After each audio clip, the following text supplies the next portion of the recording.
Okay, so now we will be having a look at reading part B. So in reading part B, as you might guys already know, we have six extracts and six questions, and these questions are MCQs, and we need to choose the most appropriate option out of the given three options. So how do you approach these? First of all, remember you will be, as I've told before as well, you will have a 45 minutes timer set for B and C together. Out of this, minimum 13, maximum 15 minutes for part B, not more than that. As soon as your timer reaches 30 or 33 minutes, move on to C part. Okay. All right. Now, there are different ways that you can approach part B. You can start by reading the question, then moving on to the text, finally looking at the options. Question, text, options. Okay. Or you can read the text first, then look at the question, then look at the options. Okay, both of these methods are fine. And today I usually use the first approach, but you can use the second one, not at all a problem. However, reading the question and option first, then looking at the text, then coming and choosing the option is not a right approach, because when you read your options first, it will make it difficult for you to eliminate your options afterwards, after you read your text. So that makes things a way lot complicated.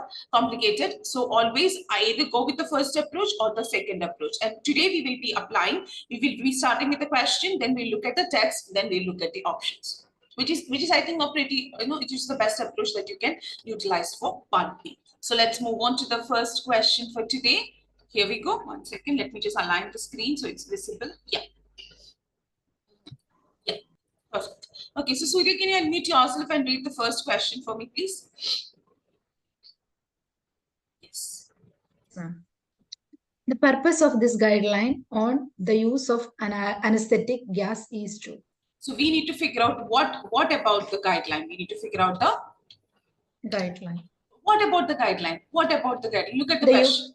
The use of anesthetic gas. No. Read the question carefully. The purpose of this guideline on the use of anesthetic gas is to. So we know we are going to read a guideline, which and the topic is use of anesthetic gas. So, but what do we need to figure out based on the question? The purpose. The purpose. We need to figure out the purpose of this guideline. Okay, we need to figure out the purpose of this guideline, which focuses on the usage of anesthetic gas. Okay? Anesthetic gas. Yeah. All of you go through the question, look at the interpretation. The guideline is about the use of anesthetic gas, and we need to figure out the purpose. Okay, all right. So let's read the guideline. All of you, take 55 seconds. Read the guideline. All of you. Yes, let me keep on. I have aligned it properly, so read the guideline. Come on.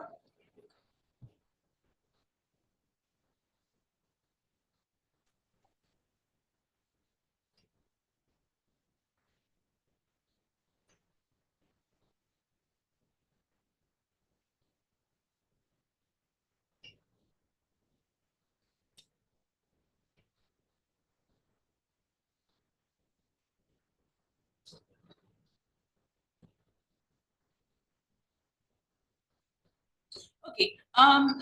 Surya, can you read the heading and until here for me, please? Yeah, ma'am. Use of Endanox gas for short-term pain relief. Patient information. All patients receiving Endanox must be given verbal and written information via patient information leaflet LN 1215 available on the hospital intranet regarding the drug. So this is one second. So the use of this extract is about safely using Entonox gas for pain relief, and this guideline says that all patients who are being given the Entonox gas, you need to take verbal and you need to give them verbal and written information about the drug, and you can do that with the help of a leaflet that's available on the hospital intranet. Okay, all right. Can you read till here now? Yes. Yeah. When Endanox is used as a sole analgesic and sedative agent, driving and use of complex machinery is not recommended until at least 30 minutes has elapsed after the administration of Endanox has ceased. So they are like, you know what, if once the patient has received the sedative agent, they cannot drive or operate complex machinery until the 30 minutes have passed after administering the medication. Okay, so that is one condition. Can you read the next one? Yes. Yeah.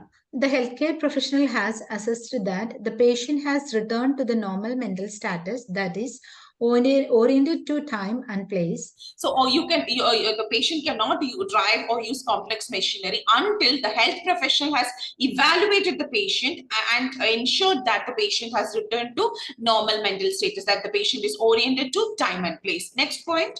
The patient feel that they are competent to drive or use machinery after the relevant procedure is completed, that is, there is no residual drowsiness or lightheadedness.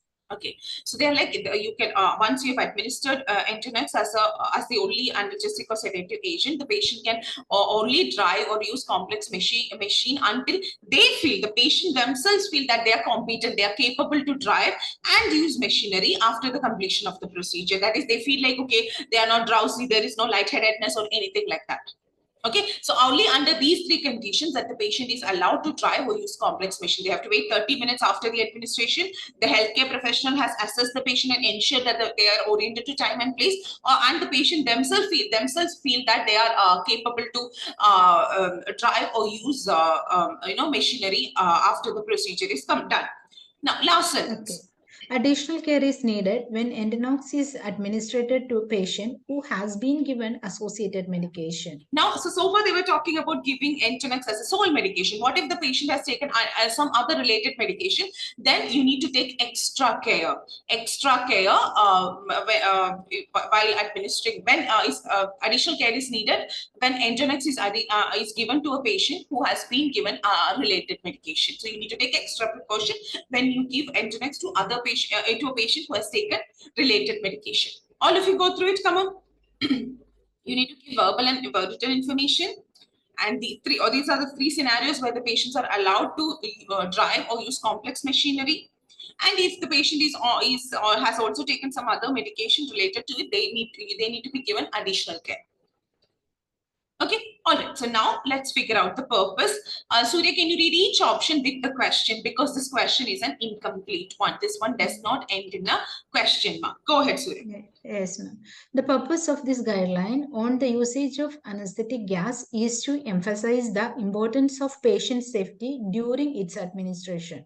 So is that what they were trying to do? Is that the purpose, that the guideline about anesthetic gas is to emphasize, is trying to highlight the importance of patient safety during the administration of the medication? Is that what that is? What do you guys think? During administration? No. Next one with the question. The purpose of this guideline on the usage of anesthetic gas is to identify those patients who are most at risk after it has been used during a procedure. So when you use the medication during a procedure, the guideline is to identify those patients who are at most at risk. Have they talked about identifying patients who are most at risk anywhere? No. Correct. So now, of course, automatically your answer is naturally option C. But can you read option C with the question? Yes. Yeah. The purpose of this guideline on the usage of anesthetic gas is to clarify the criteria for deciding whether patient who has received it can be performed certain tasks. Yeah. So this is making it clear. When you clarify something, it's making it clear the criteria, the conditions under which we can decide whether patients who have received an anesthetic gas can perform certain tasks such as driving or using complex machinery. So that's where option C is your answer. Okay, all of you come on, go through. This is pretty straightforward. Okay, all of you go through it. This is not as complicated as as the one that we discussed last week. This is much more straightforward. All of you go through it. Come on. Okay, all right. Let's move on to the next question. Smita, would you mind reading the second question for me, please? Yes, ma'am. The extract from the policy on adult patients who go missing emphasizes the importance of dash. Okay, so whenever your question ends with importance of, you can use the question phrase what. So how do we, so what do we need to figure out here based on that question word? So we are going to read a policy that's on adult patient adult patients who go missing. So it's the policy on that. So we need to figure out what does the extract, the importance of what is emphasized in the extract from the policy on adult patients who go missing. All of you go through it, come on. Whenever something ends with importance of, whenever you have an incomplete question that ends with importance of, you can use the question phrase what. So we need to figure out importance of what is emphasized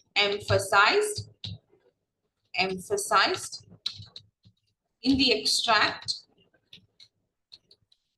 from the policy on. So extract is about policy on adult patients who go missing. Adult patients who go missing. So what importance of what is highlighted here? Importance of what is highlighted here? All of you, come on, read the question. So any question, any incomplete question that ends with importance of, we can just use the question phrase what. So we need to figure out importance of what is emphasized in the extract. Okay, all right. All of you take 55 seconds, read the extract. Don't forget to read the heading. All of you, come on.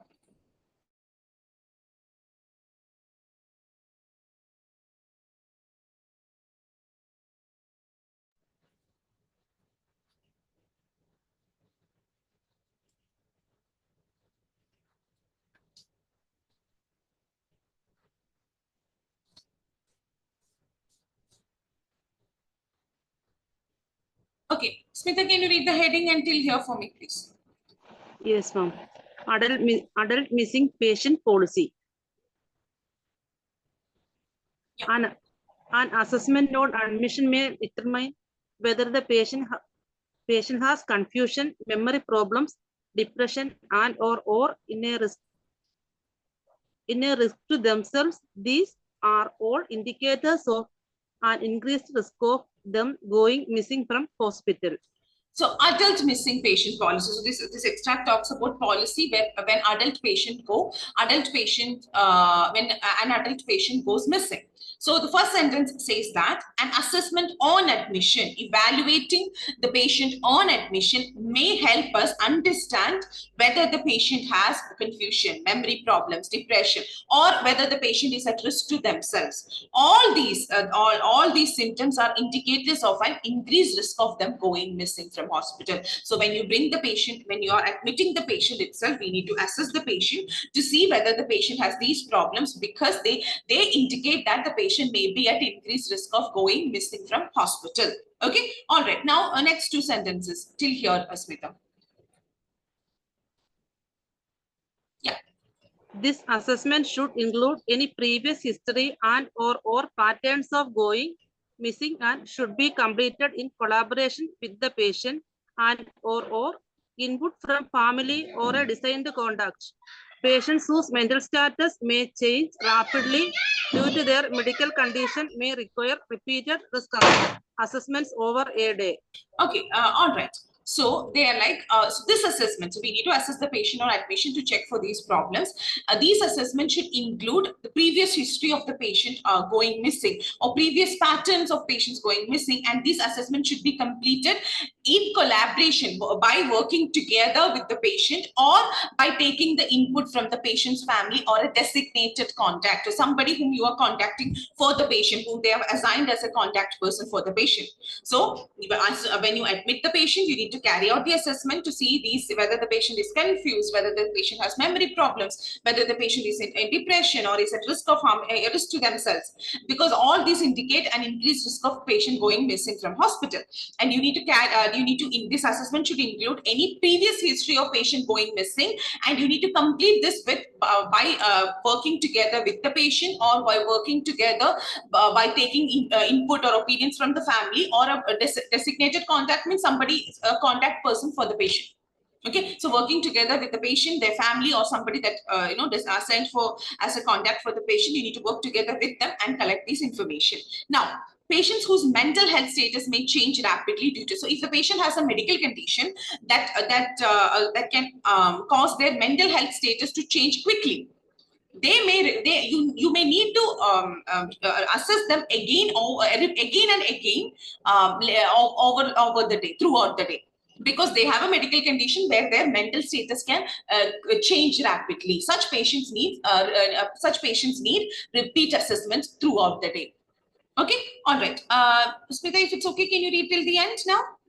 Medical and nursing staff must undertake this jointly, and the outcomes must be recorded in the patient's clinical record. In clinical areas, all inpatients must wear a wristband that includes forename, surname, date of birth, ID number, and gender. For patients identified as high risk, it is good practice to ensure that their wristbands also include details of their current care location. So medical and nursing staff, they need to undertake this assessment. They need to work together. Medical and nursing staff need to work together, and whatever result they get from the assessment, that must be recorded in the patient's clinical documents. And in clinical areas, whenever the patient is in a clinical setup, all patients, all inpatients, all patients who are admitted must wear a wristband that gives their first name, surname, date of birth, ID number, and gender. Now, if you identify that the patient is at high risk, it is a good practice. It is a good thing to ensure that their wristbands also include details of their current care location, where they are receiving care. That location also we need to include if the patient is of high risk. So you need to assess the patient when they are getting admitted for all these symptoms, because all these symptoms indicate that the patient may be at higher risk of going missing from hospital. You need to check for previous history of going missing, and you need to work with the patient's family and designated contact. If the patient has a condition that may cause their mental state to change quickly, then such patients need repeated assessments throughout the day. Medical staff and nursing staff must conduct the assessment together, and whatever result that you get, that you need to record that in the patient's clinical information or clinical data. Then in a clinical setup, all patients who are admitted in the hospital must wear a wristband that includes their name, gender, surname, date of birth, ID number, so on and so forth. If you identify that the patient is of high risk, then such patients wristband also include their details of their current location. All of you go through it. Come on. Okay, so now let's have a look at the options. Smita, if it's okay, can you read each option with the question for me? Yes, ma'am. The extract from the policy on adult patients who go missing emphasizes the importance of establishing the likelihood of this as soon as possible. I want all of you to read this option. The extract from the policy on adult patients go missing highlights the importance of establishing. So I want you guys to tell me the meaning of the word establishing here, and establishing the likelihood of this as soon as possible. And what does this mean?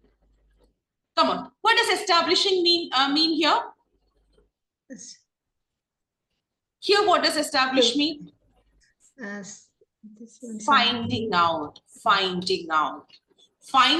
the likelihood of, the possibility of.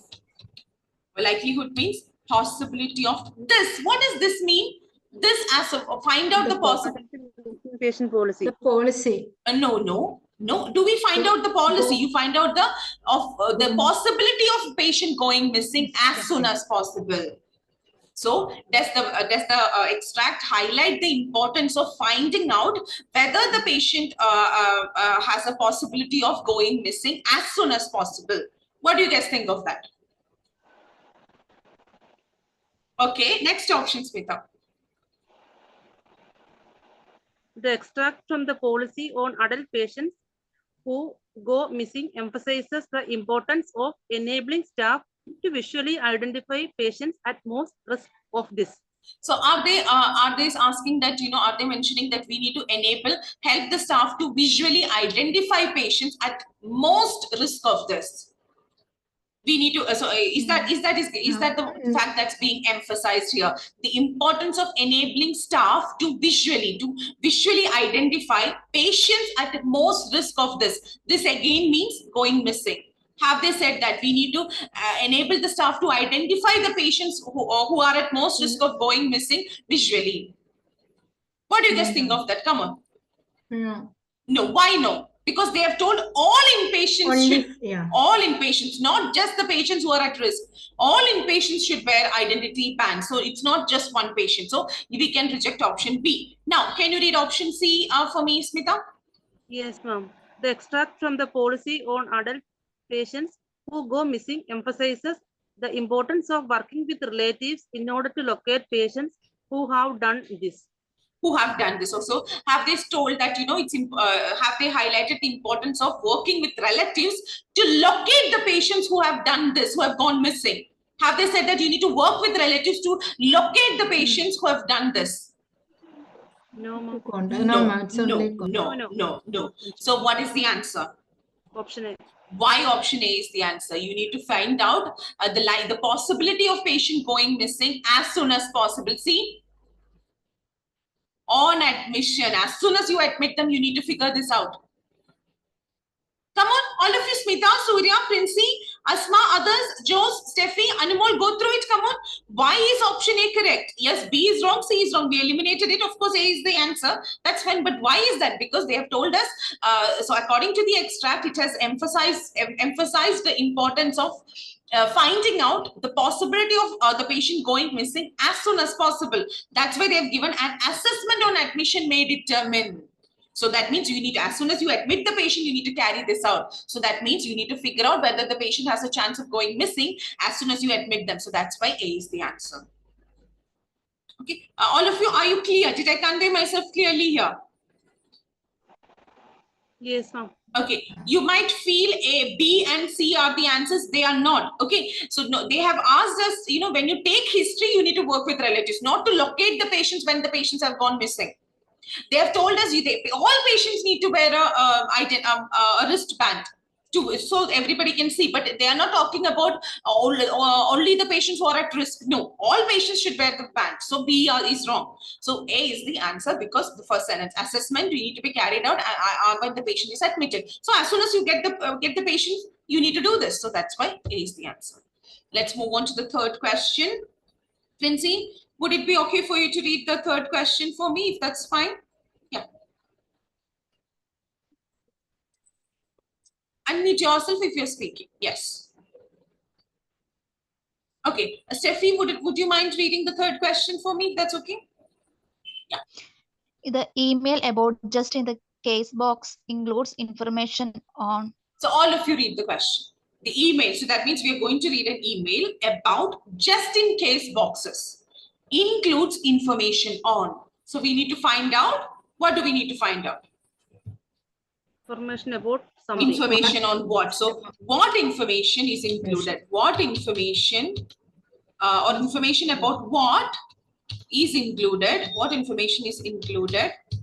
In case box. In the email about. In the email about just in case boxes. Just in case boxes. Just in case, one second.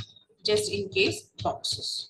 Okay. So the email is about just in case boxes. We need to figure out what information is included in such in this email about just in case boxes. What exact information is mentioned in the email? Okay, all of you, take 55 seconds. Go through the extract. Don't forget to read to, from, and the subject.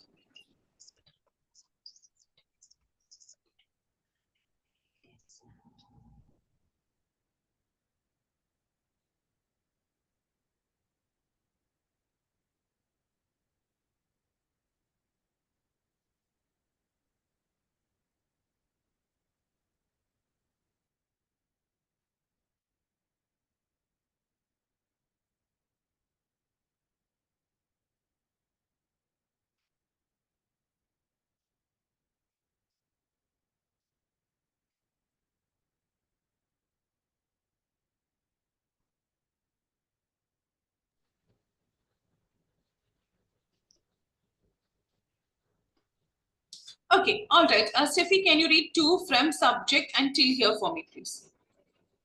Yeah. To subject to staff working off site from hospital board, subject just in case boxes.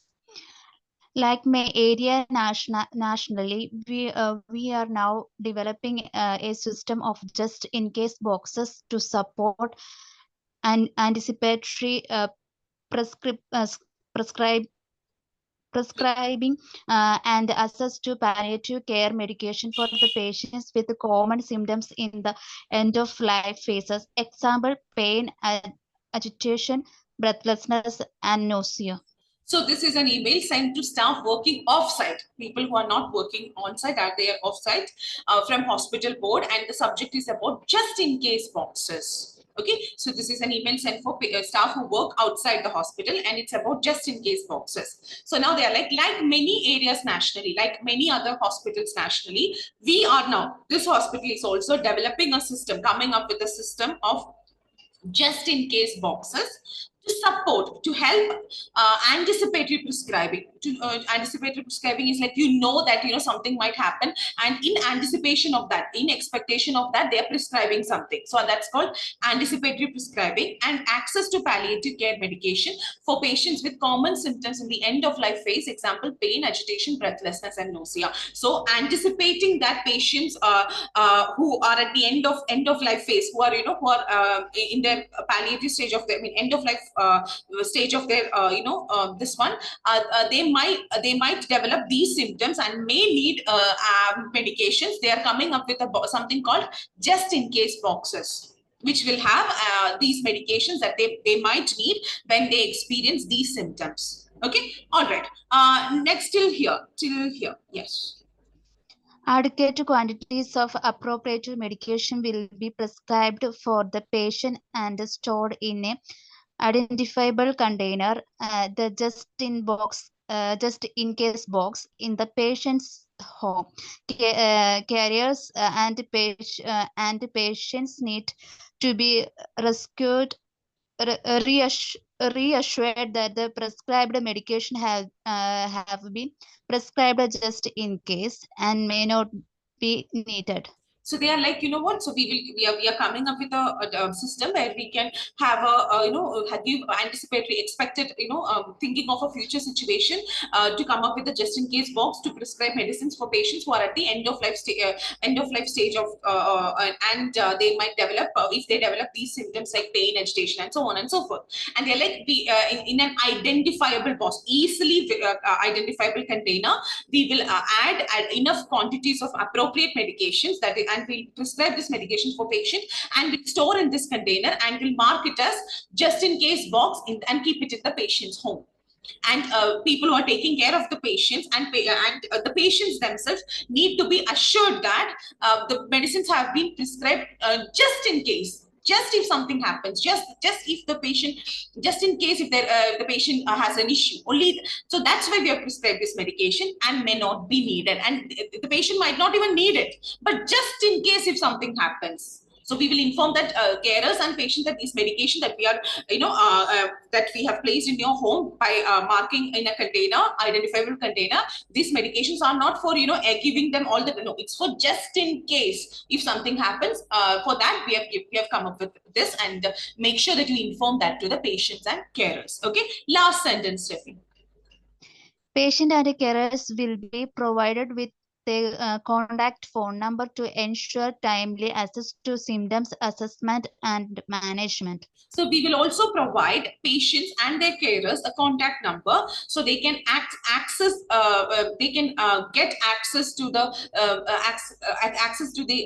symptoms assessment and management. Like if they want to quickly understand the symptom and manage it, and they need help, so we will give them a contact phone number so they can get the help at the right time in order to assess the symptom of the patient and provide management. That means basically use the container and give the patient medication if they want help.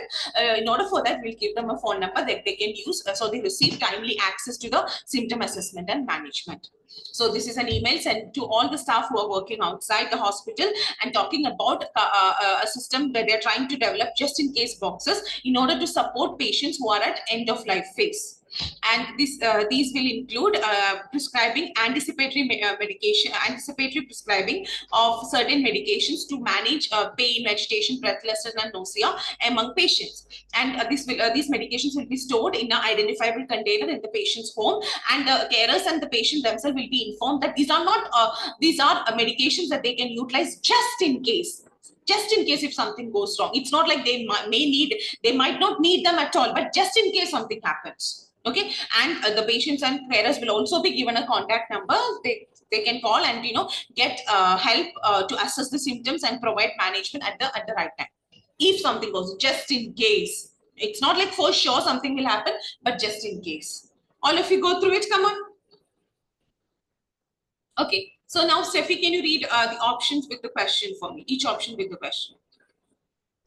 The email about just in case box include the information on the rationale of providing them. Them refers to what? Look at the question and tell me. Them refers to what? Box. Boxes. Okay, always remember them on they does not always mean the person. It can also be a plural word that's given in the question. And what is that? Just in case boxes. So is the email giving information, including information on the rationale? Rationale is the reasoning for providing these boxes.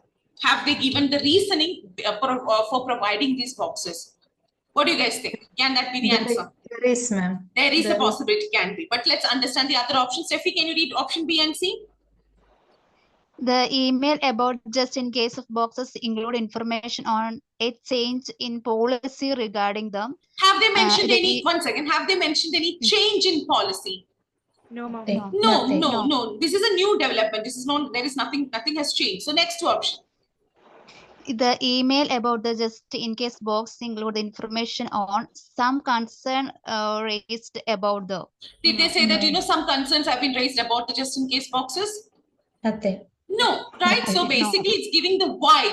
Why are we providing just in case boxes, right? If the patients who are at end of life stage experience these symptoms, anticipating that, we are coming up with something called just in case boxes. So the email includes the reasoning for providing these boxes. So A is the answer.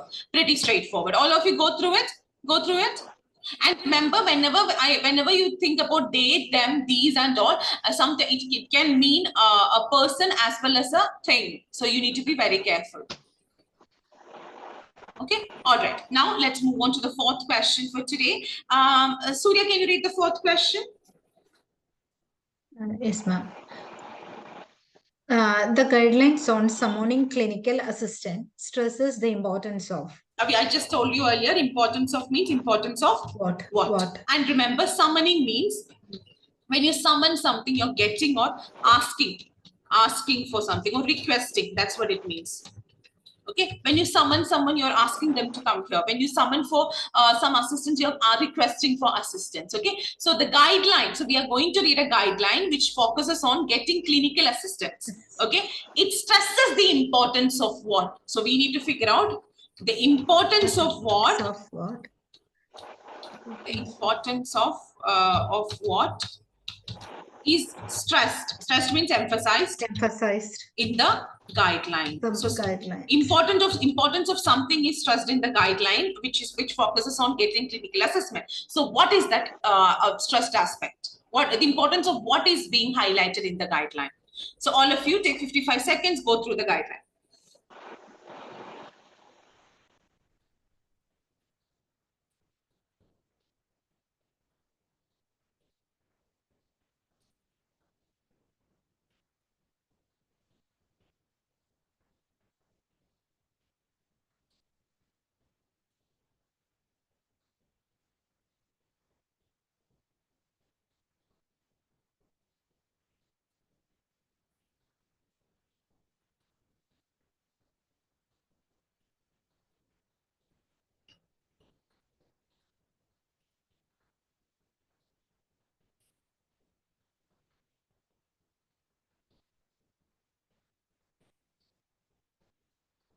Okay. All right. Surya, can you read till here for me, please?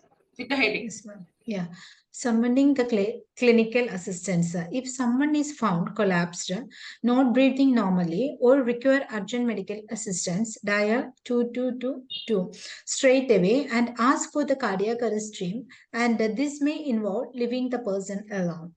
So they are like someone asking for clinical assistance. If you find someone who has collapsed or who is not breathing normally and requires medical assistance urgently, you need to dial 222 straight away, immediately, and ask for the cardiac arrest team and request for the cardiac arrest team. And this means, doing this means you might need to leave the person who has collapsed alone. Okay, all right, next 2 points, Surya. Yeah. Inform the switchboard whether the person is in an adult or child. On return to the person, commence the emergency life support is required. Okay, so once you call them, you need to tell them that whether the adult is whether the person is an adult or child. Okay, then you need to return to the person. Once you have informed, you have dialed the number and you have informed whosoever is across the line about who is the patient, then whether they are an adult or a kid, then you need to come back to the collapsed person and start giving emergency life support if needed. Okay, next paragraph, Surya. Yeah. The cardiac arrest team leader will be responsible for further assessment of the patient in liaison with other relevant specialties and decide on the most appropriate area to transfer the patient for further assessment or care. So the once the cardiac team, once you've informed them, they are responsible. Their responsibility is to carry out further assessment of the patient in liaison, in coordination with other specialties, and decide and make a decision on what is the most appropriate area to transfer the patient so the patient can receive further care. Last paragraph, Surya. If emergency department advice is then required, call EED on 6699. If the ambulance service is required, provide ambulance control staff with clear and concise clinical information as requested along with the direction to the site of the incident. Avoid using abbreviations. So if you are like, the patient might need emergency advice from the emergency department, then call 6699, that number. Then if the ambulance service is required,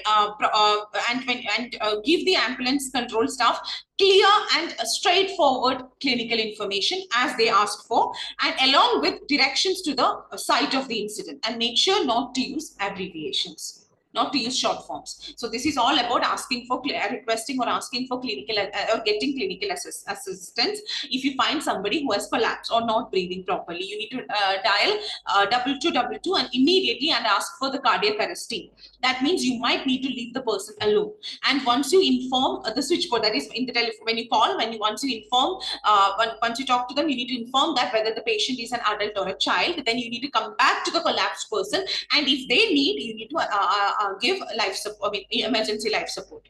Okay, now the cardiac arrest team whom you're contacting, they are responsible for giving further assessment to the patient by working together with other specialty and deciding what is the most appropriate area to transfer the patient for further assistance. Okay, if emergency advice from emergency department is required, then you need to dial 6699, and if the ambulance service is needed, provide the ambulance staff clear and straightforward clinical information as they ask for, and you need to give them directions to the site of the incident, and make sure you don't use any short forms.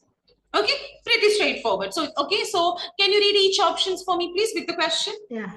The guidelines on summoning clinical assistant stresses the importance of contacting the medical staff currently treating the patient. Anywhere in the extract did they say that we need to contact the medical staff who are treating the patient right now? No, nothing. No. We need to contact the cardiac arrest team. They will do whatever is necessary. So A is not the answer. Next one. The guidelines on summoning clinical assistance stresses the importance of following a set procedure in order to obtain the assistance. So have they asked us that it is important to follow a set procedure? What is the procedure step by step what to do in order to get help? Is this what is stressed in the guideline? Next option, Surya, next option. Let's decide. Yeah, the guidelines on summoning clinical assistance stresses the importance of providing immediate first aid until help arrives. Have they told that we need to give immediate first aid until help arrives? Is that correct? No, nothing. They've said give life support if required, not immediately. Not immediately. So all of you are correct. C is not the answer. So automatically, what is the answer? Option B. Option is set procedure, right? If somebody collapses, call 2222, ask for cardiac arrest team, inform them about whether the person is an adult or a child. Then if you want ED advice from the ED, then dial this number. Then when whatever the ambulance staff asks for, give them the concise information and do not use abbreviation. So it is a set procedure, what exactly you should do. Okay, so that's why B is the answer. Okay, all of you go through it, come on. So never ever do matching. Okay, they have given life supports, I'll write first aid. No, make sure that you understand the meaning. This is important for your part B and C.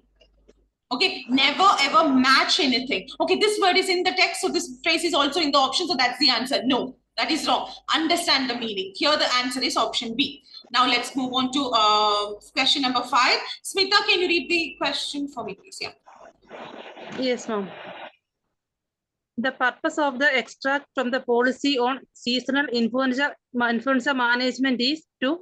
So all of you, we are going to read one second. Yeah, we are going to read an extract from the policy on seasonal influenza management. So we are going to read an extract that focuses on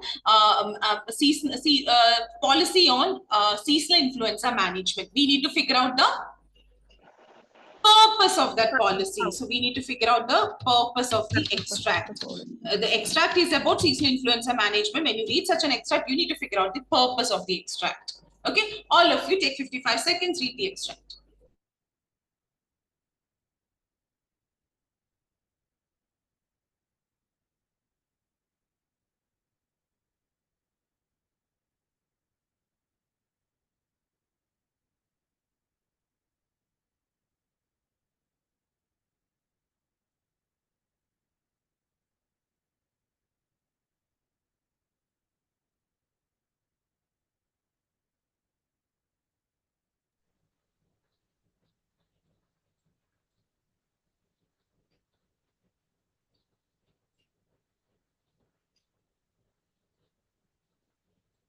Okay, can you read the heading until here for me, please? Yes, ma'am. Seasonal influenza management policy, isolation. Patients with suspected flu will be admitted to a single room. Patients with confirmed flu will remain isolated in a single room or cohort bay for the duration of their infectious period or until discharged. If a patient requires ventilatory support, a negative pressure room in the ICU should be used. In such cases, a discussion between a respiratory physician and site management must happen. So this is a policy document on seasonal influenza management and isolating the patient. So patients who we believe might have flu needs to be admitted to a single room. So if you suspect that the patient has flu, you need to admit them to a single room. And patients whom you have confirmed to have the condition needs to be isolated in a single room or cohort bay. Cohort bay is, you know, the same people who have the same problem. For the duration of their infectious period or until discharge. So either if you are suspecting the condition, then you need to give them a single room. If it's confirmed, then you need to either give them a single room or you need to admit them in a cohort bay. Cohort bay is a ward where of the same patients of the same problem, and during their infectious period or until they are discharged. If a patient needs ventilatory support, you need to use a negative pressure room in the ICU. In such cases, so when you need a ventilatory support and all, you need to have a discussion with the respiratory physician and the site management for that to happen. Okay, all right. Now till here. Yes, ma'am. If it becomes necessary, sufficient single rooms or cohort areas will be designed for patients with confirmed and suspected flu by the hospital management. Isolation patients may undergo investigations in other departments provided the relevant department has received advance notification. So they are saying if it becomes necessary, if it is necessary, sufficient single rooms or cohort areas will be designated for patients with confirmed. So if it becomes a requirement, they can assign enough single rooms or cohort areas, a general area for people with the same problem will be given for assigned, will be designated for patients who have confirmed and suspected flu by the hospital management if it's required. Then isolated patients may undergo investigations. If the patient who you have isolated, they can undergo investigations in other departments only if those departments have been given notifications beforehand that such patients are coming for, are coming for evaluation. Okay, now till the end, from here till the end, Smita. While outside isolation, the patient should wear a surgical face mask. The area and any equipment that the patient has been in contact with should be appropriately decontaminated on completion of the investigation. So if the patient is going outside the isolation ward, then make sure that the patient should wear a surgical face mask, and the area and any equipment that comes in contact with such a patient should be decontaminated once their investigation or evaluation or test or whatever is over. So it's all about isolation of a patient with this one, flu. So if you suspect flu, they can get a single room. If they have confirmed, they can stay in an isolated single room or a cohort bay. Cohort bay is, a group of people who have the same problem, or in a place in an area where such people are are allowed to stay until the duration of their infectious period or until their discharge. If a patient requires ventilatory support, you need to get a negative support room, pressure room in the ICU, and such cases such requirements should be discussed with the respiratory physician and the site management. And if it's needed, the hospital management can arrange enough single rooms or a cohort bay for all the patients that can be designated if it's required. Then isolated patients can undergo investigations in other departments, provided that those departments have received notification about that beforehand. And while the patient is outside the ward, the patient needs to wear a surgical face mask, and the area or equipment that the patient has been in contact with must be what the area or the equipment that the patient has come in contact with should be decontaminated after the investigation is over. All of you go through it, come up. Okay, now can you read each option with the question for me? Yes. Yes, ma'am. The purpose of the extract from the policy on seasonal influenza management is to explain the procedure for establishing isolation facilities. Have they explained the procedure for establishing? Here, establishing means setting up. Okay, have they talked about the procedure for setting up isolation facilities? How we can set up isolation facilities? Have they mentioned that? Not mentioned. No. Not mentioned. Okay, next option. Option B. The purpose of the extract from the policy on seasonal influenza management is to identify the staff responsible for moving patients to isolation. Have they talked about the staff who will be responsible for moving the patient into the isolation ward? Not mentioned. No, not mentioned. No, so of course answer is C. Can you read option C?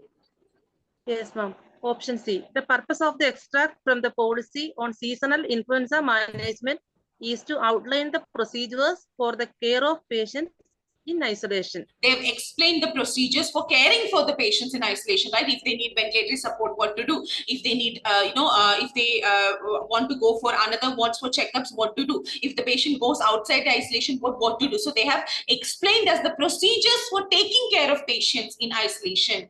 The things that explained are procedures for taking care of patients in isolation. So that's why C is the answer. Okay, so C, I want to highlight something. Here, establishing meant setting up. Earlier, I think the second question, establishing meant finding out. So I want you guys to, whenever you have some time, go through the Cambridge dictionary and type the word establish and find out as many meanings as you can about this verb, because this is a verb that has different meaning in different contexts. Okay, so as many meanings as you can, you need to find out about the verb establish. That's very important, because in your part B and part C of reading and listening, whenever these verbs comes in your options or in your extract, each time the meaning is different. Okay, sometimes it means introduce, sometimes it means setting up, sometimes it means finding out. Okay, sometimes it means implement. So make sure that you go through the dictionary and find out as many meanings as you can about this verb. Extremely important. As OET candidates, you need to do this. Okay, this is one confusing verb, especially if it comes as an option. If you don't understand the right meaning at the right context, it will be difficult for you. Okay, all right. So, okay, I think fifth question is pretty straightforward. Final question for today. Nivya, would you like to read the final question? Okay, ma'am.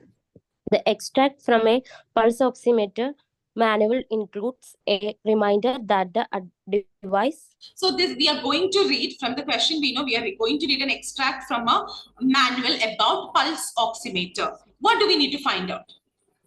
The extract from a pulse oximeter manual includes a reminder that the device. So we need to figure out Reminder. What is the reminder? Okay, what reminder is given? What reminder about the device? About the device is given in the extract about pulse oximeter manual. So it's given in the extract. So the extract reminds something us about the oximeter. We need to figure out what exact reminder is given. Okay, all of you read the extract. Take 55 seconds, go through the extract. Come on.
Okay, all right.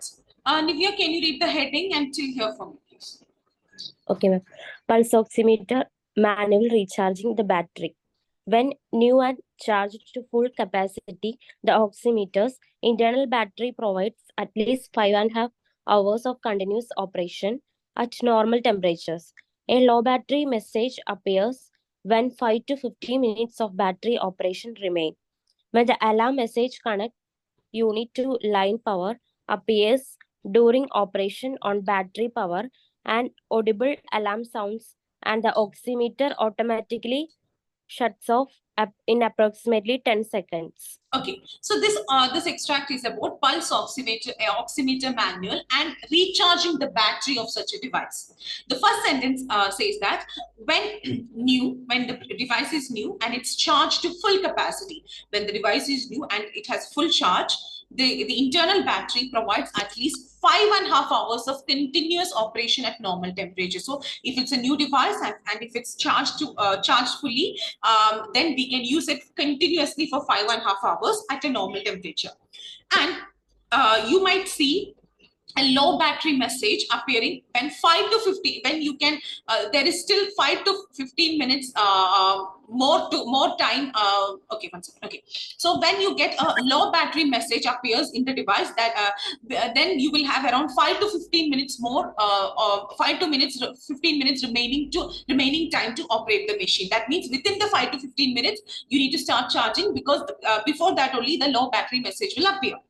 When the alarm message connect unit to line power appears during operation on battery power, an audible alarm sounds and the oximeter automatically shuts off in approximately 10 seconds. Okay, when you get a message, connect unit to the line power, connect the unit to the charging this one. When that appears, while you're operating the device on battery, then you can hear an alarm sound and the message appears.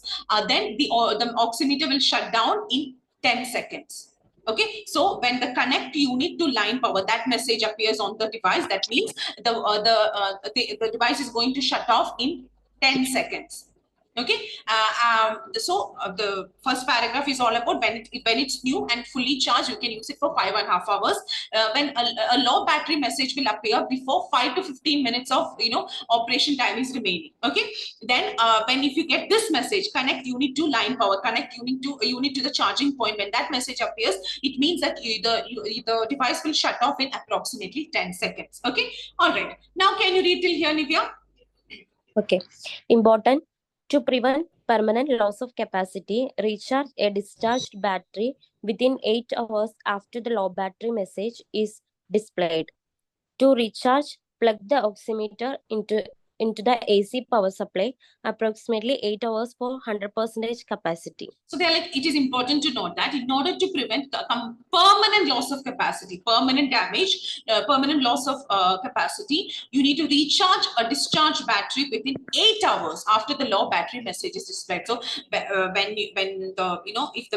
once you get the low battery message, you need to charge the battery within 8 hours. Otherwise, it will lose permanently. It will lose the capacity to charge.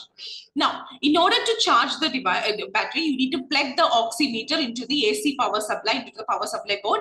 And if you want 100% capacity, you need to charge it for 8 hours. Can you read till the end now? Okay, ma'am. Note that the oximeter remains operational while recharging the battery. The battery will not overcharge. Batteries stored for extended periods of time should be recharged every 6 months to maintain their charging capacity. So when you're recharging the battery, when the battery is getting charged, you can actually use the oximeter. It is operational. You can operate it. And remember, you cannot overcharge the battery. The battery does not overcharge. And if you're storing the batteries for a long period of time, make sure to recharge it every 6 months to maintain their capacity to charge. Okay, so this paragraph talks about if the battery is not recharged within 8 hours of the low battery message appearing, then you need to recharge it within 8 hours of low battery message appearance in order to prevent complete permanent loss of capacity. Now, when you recharge it, you need to plug it to an AC power supply, the oximeter into an AC power supply, and if you want 100% capacity, you need to recharge it for 8 hours. And please note that the oximeter it remains operational. While you're recharging the battery, you can actually operate the device. And the battery will not overcharge. The battery, if you charge for too long as well, it is not going to overcharge. And if you're storing the batteries for an extended period of time, make sure to recharge the battery every 6 months to make sure that it has the ability to charge. Okay, so pretty straightforward. So now, Nivya, can you read each option with the question?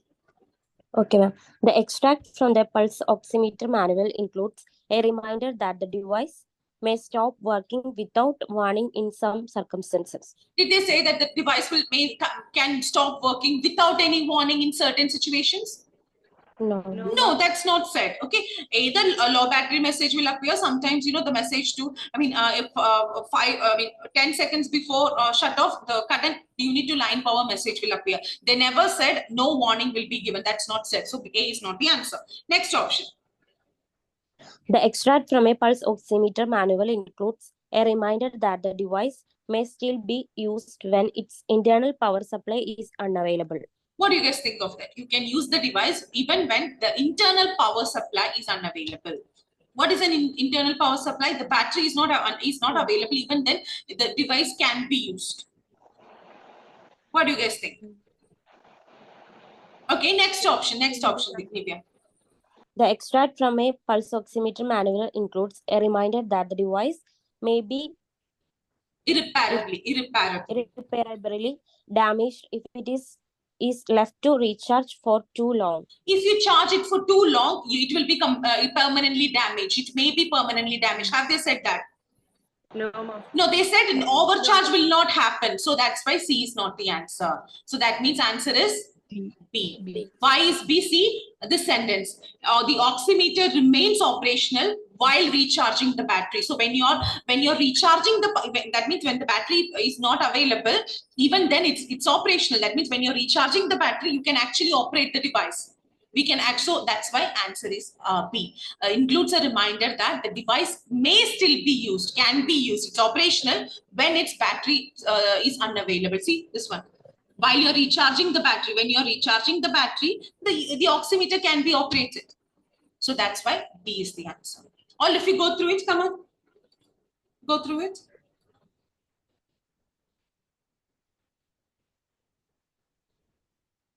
Go through it. A is not the answer, B is not the answer, C is the answer.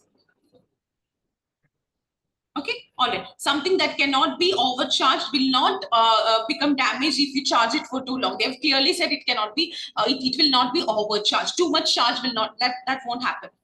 Okay, all right. So that's what that is for today. So we have gone through this material pretty new. I'll be sending this material and extra material plus morning's material in the virtual classroom group. Please make and the other group as well. Make sure that you go through it and try to attempt the questions once again. If you have any questions, make sure to get back to me. And I think today's questions were pretty straightforward. So before I wrap up, any questions for me?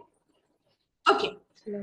Okay, let me tell you one thing. Tomorrow morning, we will be attempting part C. The material is new and it's not very difficult, but the options are pretty tricky. So that's why it will take us time. So I will start exactly at 10:30. If you're planning to join the session, make sure to join at the exact time to get the whole session properly, because I'll start at exactly at 10:30. Usually I wait for 3 minutes, but I won't be doing that because the material will take some time for us to go through because of the options and the things. The material the texts are pretty straightforward, but the options can be tricky, so it might take some time to explain and understand. So if you're planning to join, make sure to be here at exactly at 10:30, because exactly at that time I'll start. Okay, all right, that's it. I'll see you guys tomorrow. Okay, thank you. Thank you, ma'am.